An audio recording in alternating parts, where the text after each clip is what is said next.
तो हेलो दोस्तों, नमस्कार, गुड इवनिंग, जय श्री राम। आप सभी लोग कैसे हैं? मैं उम्मीद करता हूँ आप सभी लोग मस्त होंगे और अपनी तैयारी को जो है डेली का डेली कर रहे हैं। जो लोग डेली कर रहे हैं बहुत ही अच्छा कर रहे हैं, क्योंकि जो लोग डेली करेंगे उन्हीं लोगों का एग्ज़ाम बहुत ही बेहतर जाने वाला है। तो मेरे पास मैसेज आ रहे थे कि सर आपने अभी तक हिंदी में क्या पढ़ना है कुछ बताया नहीं, अभी तक हिंदी का एक भी क्लास नहीं लिए हैं। तो आज मैं आप लोगों का हिंदी क्लास ले रहा हूँ। ठीक, हिंदी क्लास फर्स्ट है आप लोगों का। तो इसमें आप लोगों को मात्र 10 क्वेश्चन अति लघु उत्तरीय का दूंगा।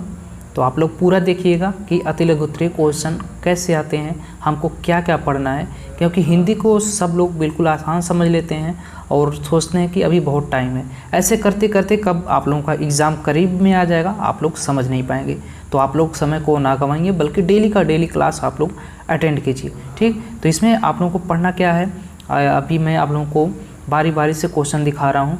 ठीक, तो जो लोग इस चैनल पे पहली बार आए हैं चैनल को सब्सक्राइब कर लें और बेल आइकन को प्रेस करके ऑन कर लें। तो एचडीएन क्लासेस पे इस समय जो टोटल सब्सक्राइबर हैं 400 कंप्लीट हो गए हैं। ठीक, और आप लोगों को मैं टारगेट देता हूँ 500 का।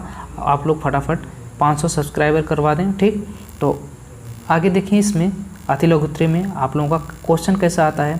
ठीक, तो इसमें जो पूर्णांक की एक बार बात कर लूँ कि पूर्णांक आप लोगों का 25 नंबर का होता है और पासिंग मार्क की अगर बात कर लूँ हिंदी में 12 नंबर का होता है।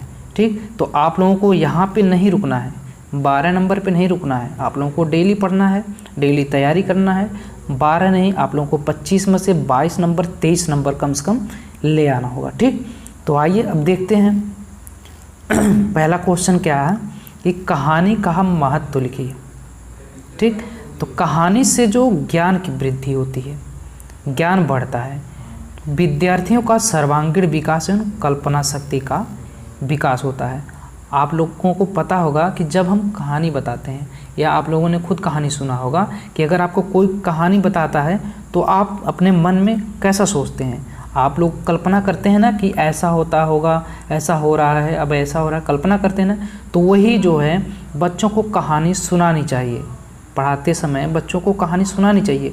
उससे क्या होता है, उनको ज्ञान में वृद्धि भी होती है और साथ में जो कल्पना शक्ति का विकास भी होता है। ठीक, अगला क्वेश्चन देख लेते हैं कि बालकों को कहानी पसंद होने का क्या कारण है। जो बालक हैं उनको कहानी पसंद होने का क्या कारण है? तो हिंदी गद्य में सर्वाधिक अंश कहानी है। ठीक, कहानियों में घटनाओं का सजीव चित्रण होता है। चित्र का मतलब आप लोग समझ रहे हैं कि जो गद्य लिखा होता है उसके बगल में चित्र भी बना होता है। ठीक, अब चित्रण से क्या होता है, बच्चे उसे ध्यान से देखते हैं और कैसे कैसे हो रहा है उसको जो है मन में विचार करते हैं और उसे मन ही मन देखने की कोशिश करते हैं। ठीक, अगला क्वेश्चन क्या है, कहानी का प्रमुख कौशल क्या होना चाहिए। कौशल को इंग्लिश में हम लोग स्किल बोल सकते हैं। ठीक, कहानी का प्रमुख कौशल क्या होना चाहिए। तो कहानी में कौतूहल तथा जिज्ञासा बनाए रखना कहानी का प्रमुख कौशल है। कहानी के माध्यम से क्या है, हम लोग कोई भी चीज़ बहुत ही जल्दी सीख लेते हैं, जिज्ञासा बनी रहती है और उसके माध्यम से हम लोग ठीक हर। अगला क्वेश्चन देख लेते हैं, कहानी का महत्व बताइए। तो रिपीट हो गया लग रहा है। अगला क्वेश्चन देख लेते हैं, मौखिक अभिव्यक्ति के साधन बताइए। ठीक, अगर अभिव्यक्ति की बात करें तो अभिव्यक्ति जो मुख्य रूप से कितने हैं, 2 हैं, मौखिक अभिव्यक्ति और लिखित अभिव्यक्ति।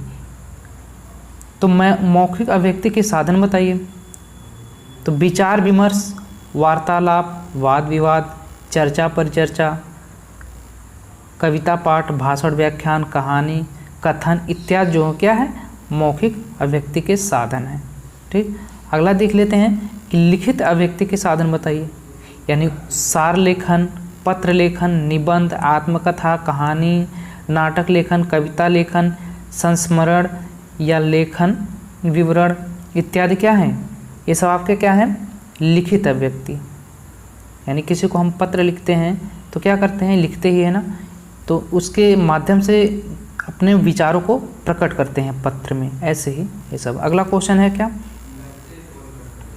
कि लिखित अभिव्यक्ति का महत्व बताइए। ठीक, तो अपने भावों तथा विचारों को लिखकर व्यक्त करने को क्या कहते हैं, लिखित अभिव्यक्ति कहते हैं। मानवीय विचारों को अभिव्यक्ति अस्थायी रहे तथा अन्य व्यक्ति उसका अध्ययन कर सके, इसलिए लिखित अभिव्यक्ति अत्यंत महत्वपूर्ण है। ठीक, अगला क्वेश्चन क्या है, अक्षर का अर्थ लिखिए। तो जो नाशवान ना हो उसे अक्षर कहते हैं। क्षर का मतलब क्या होता है, क्षर का मतलब होता है नाश ना होना, नाश होना। क्षर का मतलब होता है नाश होना, और आ का मतलब होता है नहीं, यानी नाश नहीं होना। किसी भी अक्षर का नाश ना होता है। अक्षर मिलकर शब्द का रूप लेते हैं। अक्षर जो मिलकर क्या बनते हैं, शब्द बनते हैं।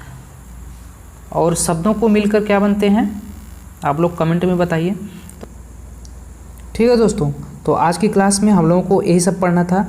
ऐसे ही हमारे हिंदी के क्वेश्चन आते हैं, तो आप लोग डेली क्लास लीजिए। आप लोगों का जो क्लास इंग्लिश का 4 क्लास कंप्लीट हो गया है, प्लेलिस्ट से आप लोग देख सकते हैं चारों क्लास को कि, और आप लोग देख सकते हैं कि इंग्लिश में हम लोगों को पढ़ना क्या क्या है।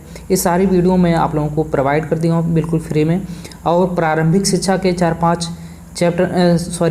क्लास कंप्लीट हो गए हैं, इंग्लिश के हो गए हैं, मैथ के हो गए हैं। ये सारी वीडियो को आप लोग जाइए बारी बारी से देखिए और अपने जो तैयारी को और भी बेहतर बनाइए। ठीक है, तो फिर मिलेंगे आप लोगों के साथ अगली वीडियो में। तब तक के लिए बाय बाय, टेक केयर।